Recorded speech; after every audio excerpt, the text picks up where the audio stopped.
Hello sir, പിന്നെ ഒരു doubt. നമ്മളെ അക്കാഡമി ഉണ്ടല്ലോ, സ്റ്റോക്ക് മാർക്കറ്റിന്റെ അക്കാഡമി, ജി സ്റ്റോക്ക് എന്ന് പേര് കൊടുക്കാനുള്ള കാരണം എന്താ? നമ്മുടെ stock market academic G stock എന്ന് പേര് കൊടുക്കാനുള്ള കാരണം എന്ന് വെച്ചാൽ സ്റ്റോക്ക് മാർക്കറ്റിൽ നമ്മൾ നേടേണ്ട സ്കിൽ എന്ന് പറഞ്ഞാൽ ഡിസിഷൻ മേക്കിംഗ് സ്കില്ലാണ്. ശരിയായ തീരുമാനം എടുക്കാനുള്ള ഒരു സ്കിൽ. ശരിയായ ഒരു തീരുമാനം എടുക്കണമെങ്കിൽ നമ്മളുടെ മൈൻഡിൽ പണത്തിനെ കുറിച്ചുള്ള ലാംഗ്വേജ് ആയി കയറി കിടക്കുന്നത് ഇപ്പോൾ ഗ്രീഡും ഫിയറും ആണ്.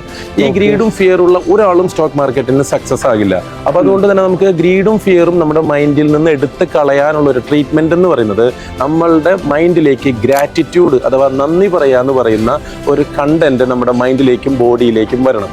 ഗ്രാറ്റിറ്റ്യൂഡ് എന്ന് പറയുന്ന ഒരു കണ്ടന്റ് നമ്മുടെ മൈൻഡിലേക്കും ബോഡിയിലേക്കും വരുമ്പോഴാണ് നമുക്ക് വെൽത്ത് എന്ന് പറയുന്ന ഒരു സംഗതി ഓപ്പൺ ആകുള്ളൂ. വെൽത്ത് എന്ന് പറയുന്നത് പണം മാത്രമല്ല, physical freedom, mental freedom, then financial freedom. ഈ മൂന്ന് സംഗതികളും ഒത്തുചേരുമ്പോഴേ നമുക്ക് വെൽത്ത് കിട്ടുകയുള്ളൂ. അപ്പൊ ആ ഗ്രാറ്റിറ്റ്യൂഡിന്റെ ജി ആണ് ജി സ്റ്റോക്ക് അക്കാദമിയുടെ ജി ആയിട്ട് നമ്മൾ ഇട്ടിട്ടുള്ളത് കേട്ടോ. ഓ നൈസ് നൈസ്.